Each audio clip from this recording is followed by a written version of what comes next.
faithfully conveying value, interpreting great books from around the world. Hello, this is Sally's Book Club. Today we're discussing the book Blindness. This representative novel is by José Saramago, the Portuguese writer who won the 1998 Nobel Prize in Literature. Um, Before we begin, let's close our eyes and imagine what would happen if vision suddenly abandoned human society. It sounds unbelievable, but that's precisely what blindness explores. Through a tragicomedy in a fictional blind world, this novel depicts a society losing humanity and reason. Why create such a story? Saramago said, "I live well, but the world does not." Now, let me tell you what blindness is about. What does Saramago illustrate through this world of blindness? The story begins in an unnamed city with bustling streets. A man waiting at a red light suddenly goes blind. He screams in panic, drawing attention from pedestrians. A kind stranger helps him home after learning what happened. Alone at home, the blind man breaks a vase and cuts himself. He bandages the wound haphazardly and falls asleep. When his wife returns, she takes him to a private clinic. Tests show no eye abnormalities, but he describes seeing milky whiteness. The doctor suspects atypical blindness and schedules further diagnosis. The scene shifts to the kind stranger who realizes he still has the car keys. In a moment of weakness, he sneaks back into the car and drives off, nervous about police. He speeds across the city, driving long before stopping. But stepping out of the car, he too goes blind. This is the second blind person. The blindness spreads terrifyingly fast to everyone. At the clinic, the doctor examines the first blind man again. He speculates brain malfunction prevents recognizing images and colors, causing the white vision. However, when the doctor returned to his office, he also went blind, becoming the third blind person. So, fortunately, this is his own clinic, with the bedroom right behind the office. He groped his way out and lay down on the bed. Ah. Speaking of this, you must have noticed the characters I mention here are all nameless, not because I'm lazy. Actually, this is the author's deliberate design in the novel. Saramago's intention is clear. Everyone is equal, not just in the face of disease, but each person equally possesses humanity. Everyone has dark, selfish, or good sides, showing different facets in different situations. So we see a very cruel reality. Whether you're a doctor who saves lives or a criminal, you can equally contract this terrible blindness. The disease is equal. It spreads through visual contact. Under this visual spread, the fourth blind person appears in the novel. She was a girl wearing sunglasses, also at the clinic. After going blind, she screamed wildly, calling everyone insane and demanding forced medication.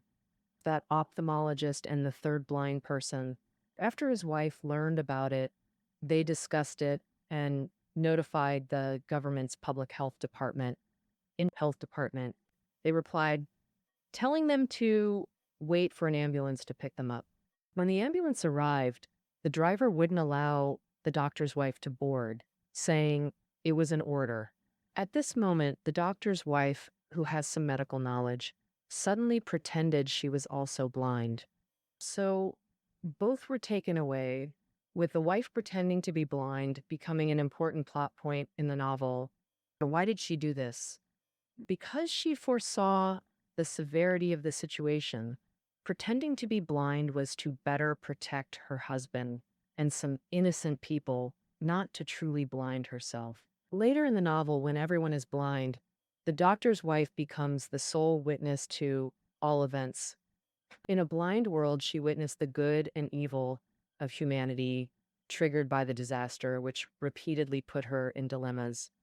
However, she still made difficult choices. It can be said that these choices drive the plot and gradually reveal the author, Saramago's intentions. Through this sole source of light, Saramago also wanted the characters in the novel, including the readers, to feel a glimmer of hope still existing in the world. However, as more people go blind, humanity begins to fail the test in this milky white world of the blind. Given insufficient safety facilities and the aggressive spread of blindness, The Minister of Public Health made a decision. The most appropriate treatment for those diagnosed with blindness is isolation. An abandoned hospital was chosen, divided into two sections, one for confirmed blind patients, the other for suspected cases. Call it placement, but it's actually imprisonment. Those sent here can't escape, locked in with the doctor. There's the first blind man, the car thief, the girl with sunglasses, and a boy. The boy had also made eye contact with the first blind man at the clinic. The doctor's wife helped each find their bed, but she kept pretending she couldn't see. Surely some readers wonder, didn't anyone suspect and expose her? Of course there were. Her husband, the doctor, said shortly after entering quarantine, "Darling, don't think you can hide it from me. I know you can see. But rest assured, I won't tell anyone." So they carefully maintain this understanding. Even when other blind people raised suspicions, they covered for each other, not exposing the truth. A group of suddenly blind people, confined together regardless of gender, soon some began stirring. The car thief harassed the girl with sunglasses, who kicked him hard with her high heel, scattering shoes everywhere. After the doctor couple treated him, they tried finding police for assistance. But the police said don't take another step forward. During meals, food became insufficient as more patients arrived, including the first blind man's wife and others infected at the hospital. The doctor painfully realized their only options: eat quickly when food comes, excrete and clean waste, bury the dead promptly. They could no longer be considered humans in civilized society. The doctor's wife saw pervasive filth, gradually unable to tolerate the ward's squalor. She considered revealing her sight to offer help publicly, but quickly dismissed the idea, because otherwise, perhaps the entire quarantine facility's cleaning duties would fall on her alone. In the novel, Saramago exposes things people refuse to care about daily. City dwellers don't handle corpses, consider garbage disposal locations, or think about waste management. Filth disappears swiftly from our lives. People move about civilly and respectably all day. Of course, we also don't understand the world of the blind or deaf. In the novel, the ophthalmologist treated many eye patients, but only understood blindness after experiencing it himself. Compared to the sighted, the blind are terrifyingly close to madness. So close to filth, chaos, and the fate of discrimination. In the sighted world, the blind are ignored. Now the tables have turned. The blind become protagonists. Blindness replaces sight as the norm. Among the blind, the doctor's wife alone sees, yet this vision brings her closer to breakdown than others. She grasps every shred of hope to salvage the situation, attempting to restore order.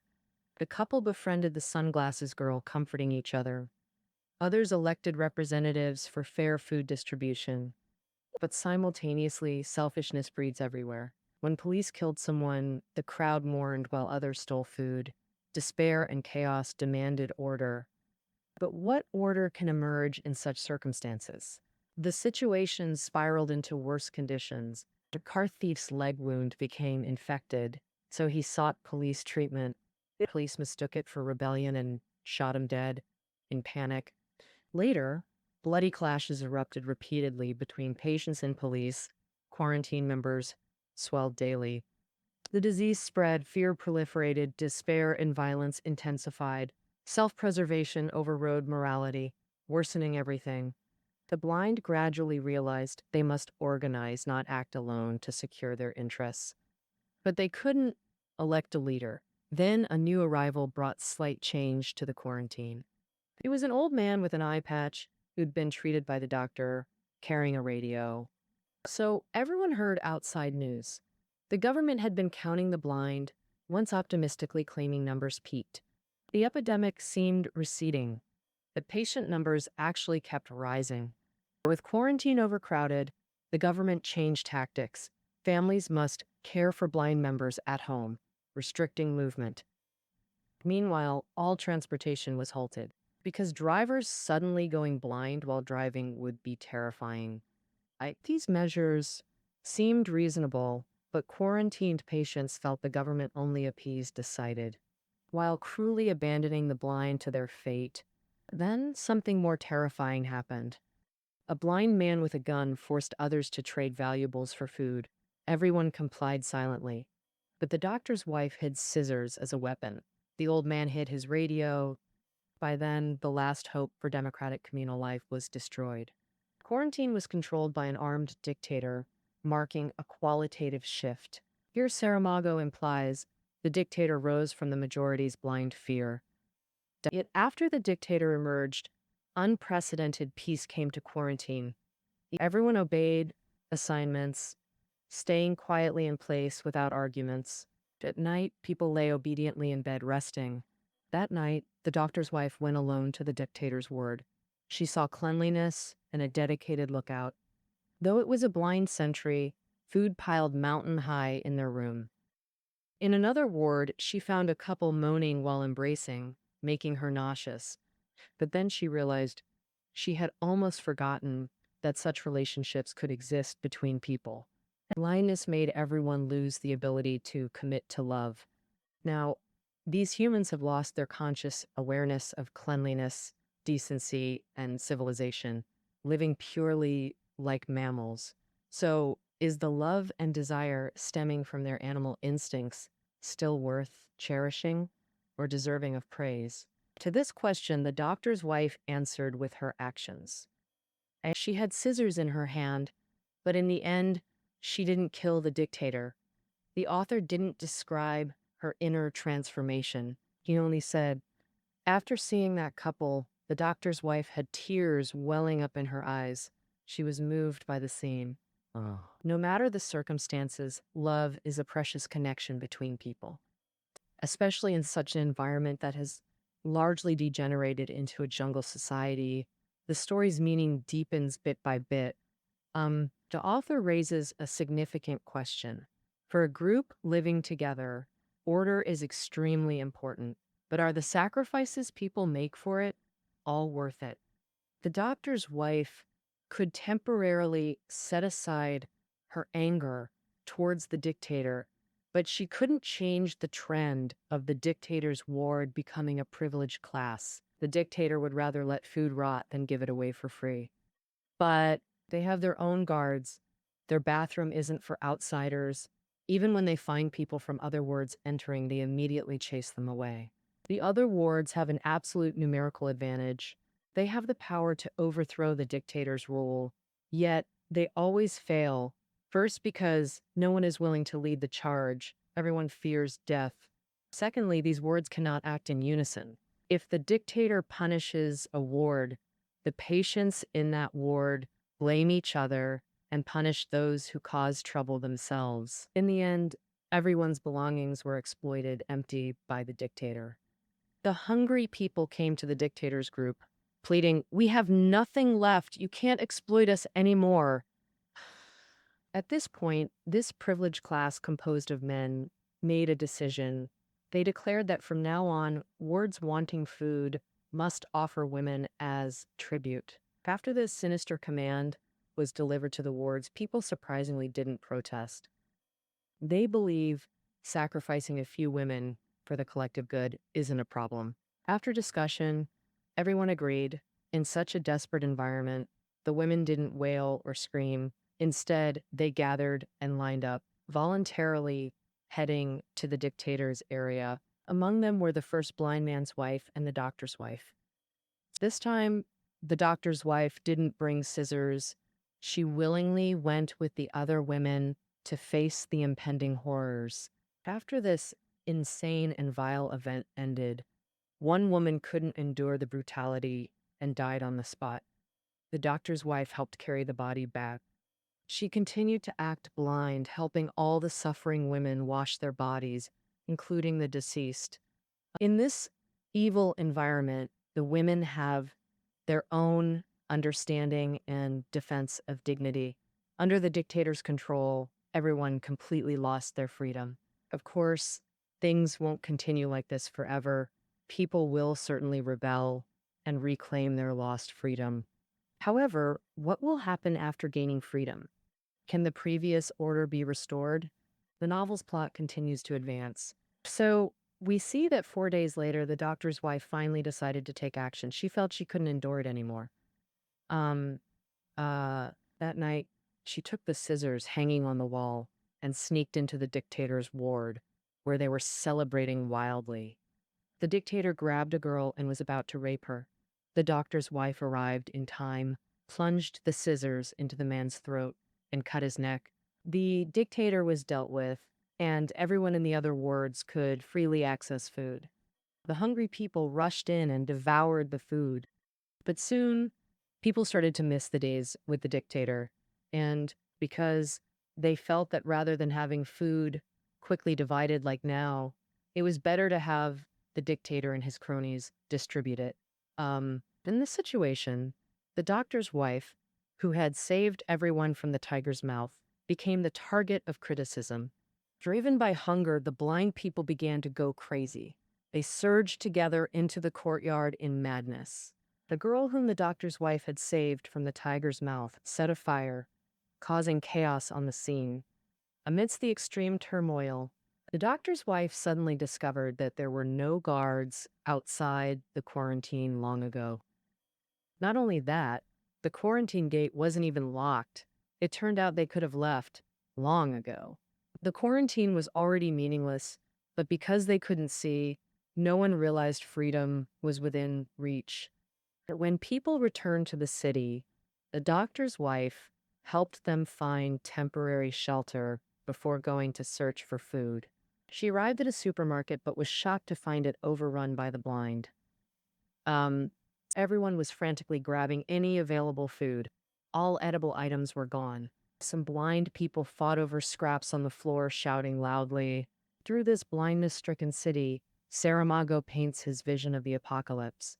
And he describes a blind old woman who occupied the sunglasses girl's apartment, filling it with feces and food waste. The old woman said she survived by catching rabbits from a hutch in the yard. She snapped rabbits' necks barehanded, eating raw flesh and blood like a beast, yet retained human speech. To Saramago, as long as humans don't lose speech, hope remains. The old woman promised she'd at least keep the apartment's keys safe for the owner. The city witnessed brutal struggles alongside animal-like emotional bonds. As the only sighted person, the doctor's wife could have ignored the blind.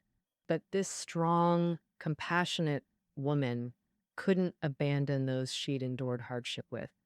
She guided each to their homes. Food became a critical problem now. Amid chaos, she remembered the supermarket storage room, forced it open after effort, and found untouched supplies. She filled bags in darkness, found matches, but blind people smelled food and closed in. In terror, she locked the storage and fled into rainy streets where blind people gulped rainwater skyward. She escaped reluctantly, torn between her group's hunger and realizing limitless compassion is impossible. She must prioritize those she knows. Expensive cars fill the streets and alleys, now all occupied by groups of blind people. The doctor's wife led the group slowly, finally reaching her home.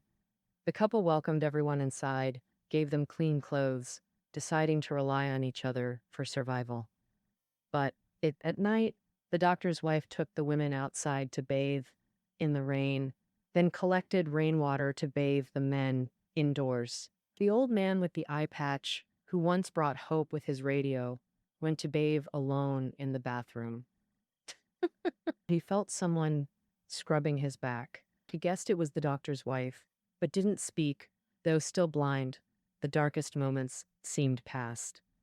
Later, the first blind man and his wife found their own home, faithfully conveying value, interpreting great books from around the world. Hello, this is Sally's Book Club. Today we're discussing the book Blindness. This representative novel is by José Saramago, the Portuguese writer who won the 1998 Nobel Prize in Literature. Before we begin, let's close our eyes and imagine. What would happen if vision suddenly abandoned human society? It sounds unbelievable, but that's precisely what Blindness explores. Through a tragicomedy in a fictional blind world, this novel depicts a society losing humanity and reason. Why create such a story?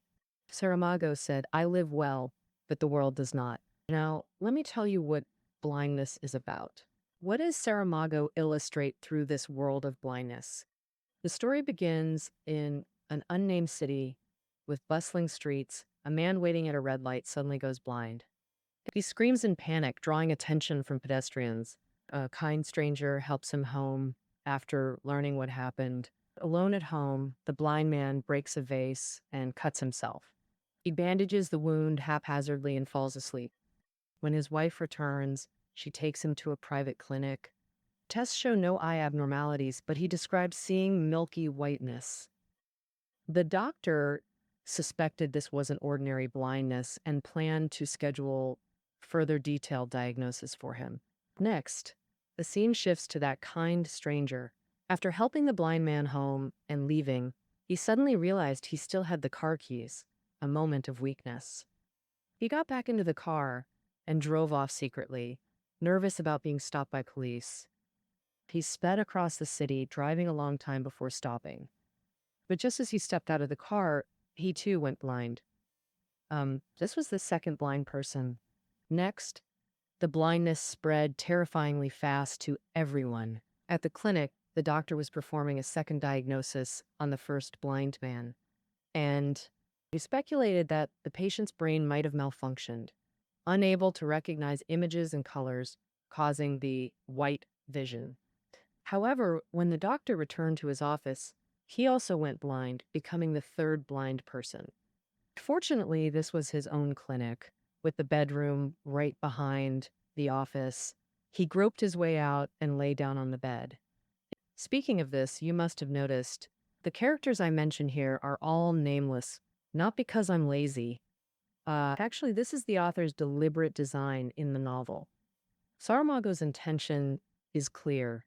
Everyone is equal, not just in the face of disease, but each person equally possesses humanity. Everyone has dark, selfish, or good sides, showing different facets in different situations. So we see a very cruel reality.